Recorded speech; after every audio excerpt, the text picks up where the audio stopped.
What's up, everybody? This is Whiskey in the Six. I'm Rob, doing the Springbank 10-year-old Sherry Wood Pedro Ximénez, 55%, 10,800 bottles, distilled July 2012 and bottled October 2022. This bottle was highly anticipated by many Springbank fans. I did a bottle split, that's why I'm already halfway gone here, or just over now, halfway gone. First try at this, I really liked it. Gonna nose it, taste it, and give it a mark. This is probably my third time trying this whiskey. Wanted to get this video out as soon as possible because I know there's not much information on this bottle out there. Okay, so when you let this air out for quite some time, it's been airing in my glass for almost an hour.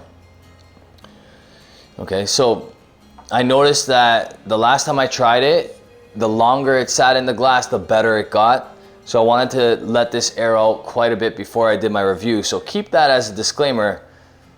This is already half poured out, so it's had some time to oxidize, and then pouring it into the glass and letting it sit for quite a bit of time also helps. Okay, on the nose, people say that there's no real Springbank funk to this. I disagree. There's a definite Springbank characteristic to this nose. Is it heavily sherried? I wouldn't say like heavily sherried like the local barley heavily sherried. Obviously the color makes it seem like it's very heavily sherried, but I'm getting some sherry sweetness for sure. Maybe some coffee notes and that sort of thing. Some dark chocolate. But then you get like this pine note that I get from mostly older Springbanks. Like I used to get it in the Springbank 21, the very, very dark version in 2020. Or what? Yeah, 2020.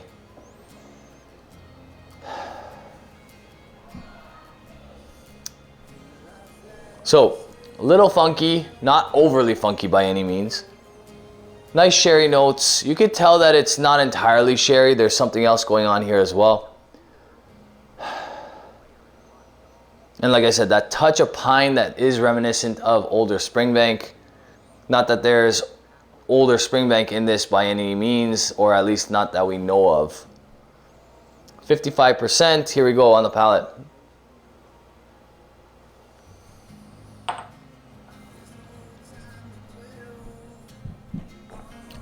Okay, so the palate's where this really shines.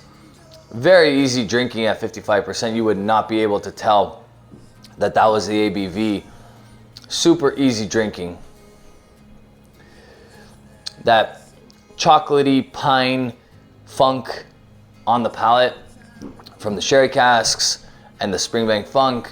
Obviously it's not overly funky. It's not like your traditional Springbank funk. Probably more, this could remind you of maybe a Hazelburn.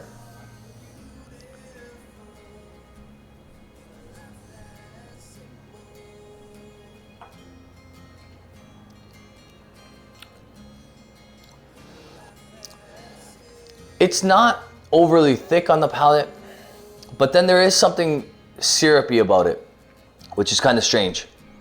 Maybe that's from the Pedro Ximénez. It is like a syrupy chocolate kind of sweetness, not overly sweet by any means, not sickly sweet, definitely, but definitely nice sweetness to this. Is it your typical Springbank? Probably not. It's not as funky as your traditional 10-year-old at 46%. But we knew that going in. We knew that that wasn't going to be the case here, because how often are you drinking Springbank that's aged in Pedro Ximénez? There's a nice char oak note.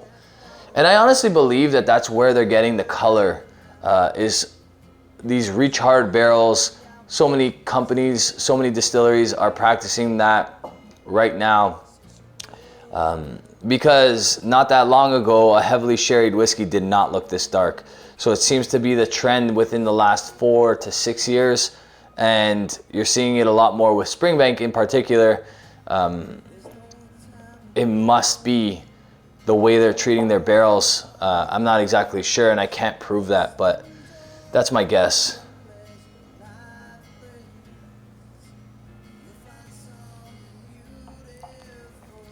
And that barrel char note is both on the palate and the nose. It's tasty, honestly, and it's so easy to drink that you do not think you're drinking 55%. Is it all it's cracked up to be? This was well over 200 bucks. So really expensive for a 10-year-old whiskey. It's the first of a limited series. It's probably gonna go up in value. There's, like I said, 10,800 of these, and the price retail in Canada was around 220 bucks. Okay, so would I buy it again at that price? Yeah, probably, but that's because I'm a Springbank fanboy, and I can totally see why some people won't buy it at that price or will just completely miss it. Don't panic if you didn't get this one. It's, in my opinion, not as good as the local barley, but the people that dislike the local barley for its super funky characteristic will probably like this one because it's not as funky and it's more sherry influenced and those fun things. So this might be more of a crowd pleaser than the local barley of 2020 that I really enjoyed. All things said, I'm gonna give this one an 89. All right, it's not quite a 90 for me. I love it. I'm actually trying to be as critical as possible, knowing that I am a Springbank fanboy. Probably a year ago, I would have gave this a 91 or something crazy like that. Trying to stay within a reasonable range for this, judging it based on the liquid itself and not the name and not the hype and not all those things. So like I said, that's an 89. This is really good whiskey. Would I buy it again? Probably. Is it too expensive? I think so.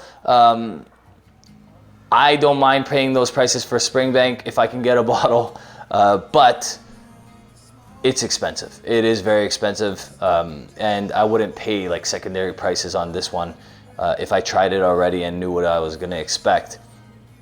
Very good, just not like ridiculously good, I would say.